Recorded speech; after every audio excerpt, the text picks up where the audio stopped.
studio courses. You'll be in 3 studios, drawing, design, and spatial dynamics. They meet 1 day a week for 7.5 hours. So instead of 50 minutes or maybe 60 minutes that you're doing now in your art class, sandwiched between 2 other courses, you'll spend the full day in the studio. So this gives a lot of time for faculty to work with you one-on-one, as well as in small groups and the larger group. And the day will be broken up for critiques, work time, walking over to the RISD museum, using the nature lab, all kinds of different ways of using that time. So you'll be in a section of 20 students, and you'll stay together with those 20 students for those 3 studios. So you'll be in studio together for 3 full days for the drawing, design, and spatial dynamics. And that will become a very close-knit, small community within the much larger community of the full first-year class. Our mission is basically, what are the possibilities when the mission is to question? We're not going to tell you what to think. We're going to expose you to a lot of different ways of thinking, and we want to impart an awareness that knowledge is not fixed. It's evolutionary. You can tell art is never fixed. If you look at things as over the years, it keeps changing. And we want you to get to a place where you question your assumptions and continue to question them and stay current for the rest of your lives, basically. We don't focus on skills or teaching skills. We do teach skills, but we teach those skills so that you can express your ideas. You can work with the interdisciplinary kinds of bringing in things from liberal arts and from all over the place into your studio. So you need some skills, but we don't teach them just as isolated skills. They're woven into working with much broader ideas.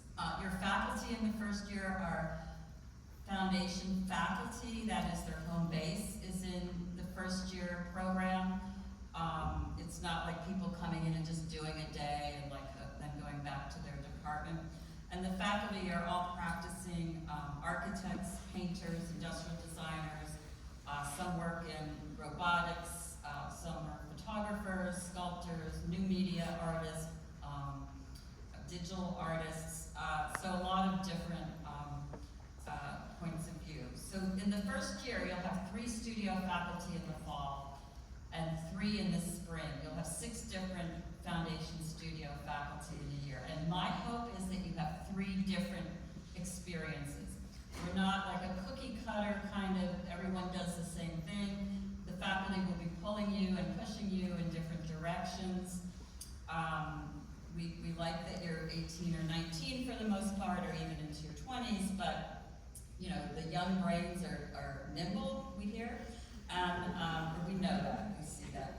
And we want you to have, it is honestly my hope that your faculty contradict each other. We don't want you to think there's one right way to approach anything in art and design, but there are numerous ways. We want to expose you to those different ways and have you start to understand how you think. Are you more intuitive in your work? Are you more like to plan it out, more deductive in your thinking?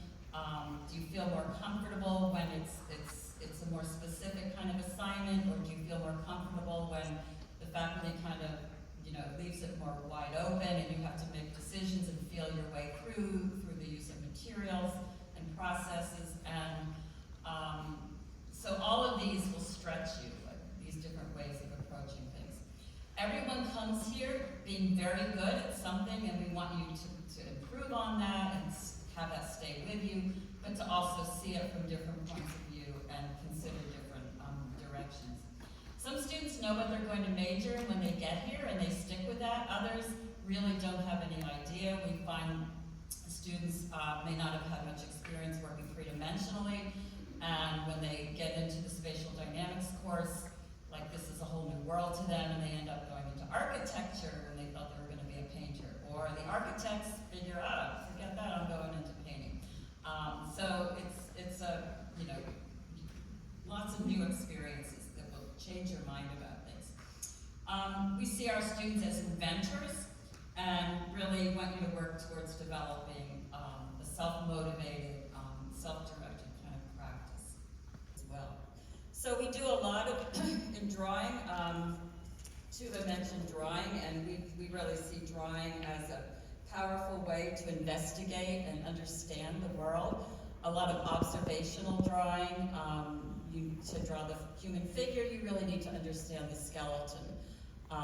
And then on the left you see a drawing about light and shadow. You'll see drawings that I'm going to show you that use light and shadow to describe the structure of objects, but also to create the design of the page, basically, and the mood of the expression.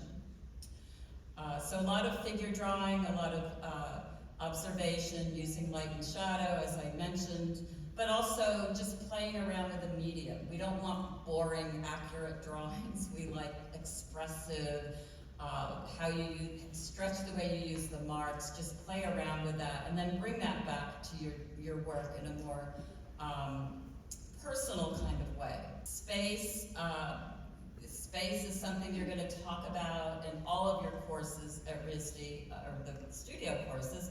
And so an understanding of perspective and line drawings, but also, again, pushing beyond that to something more interpretive, more expressive. These are our drawing studios in the Waterman building. If you get a chance to see those, you may come out covered in charcoal, but they are beautiful rooms, amazing drawing studios that we have that were built many, many years ago as drawing studios. So they're really great.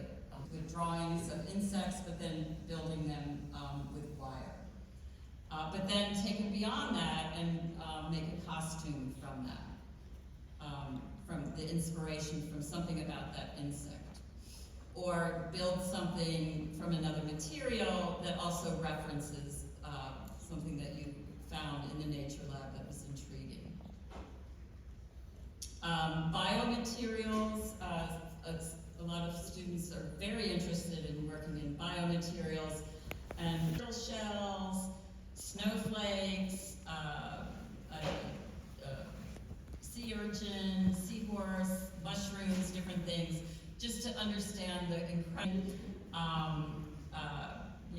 extension at the bottom, like what do I need to do to change this and change the proportion, that it will support her to sit on it. So that's great. A couple others here. Finally finished there. And then this is just quick, also from spatial dynamics. And historical contexts. We also offered focused liberal arts study through concentrations, and those are drawing, computation, courses. So in addition to the 3 studio courses that Dean Stryker just mentioned, there's also Global Modernisms, which is an art history course that introduces students to modern and contemporary art from around the world. We also have the first year literature seminar, and that's a course that builds students' reading and analytical skills and helps them to craft their writerly voice. And that's a continuation of the art history course that builds on the plan. There, students learn about art and design specific to those places and get to see and experience it in 3D for themselves.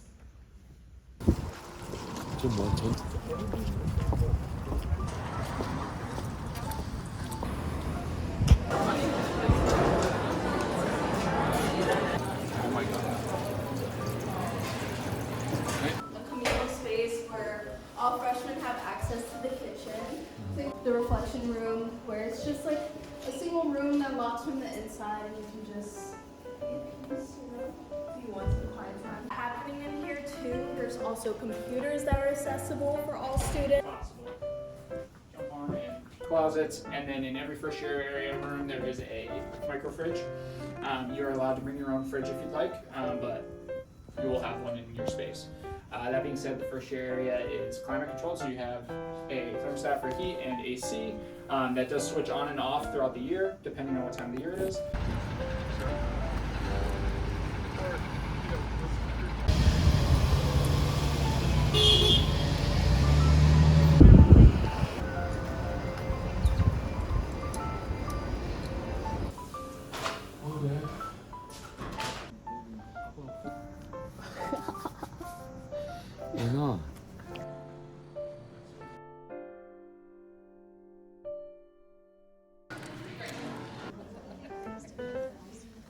know some of these authors. But I also want to recommend, because I'm still a fan of paper books, and for one, international students, you are obligated by the nature of your visa that the United States government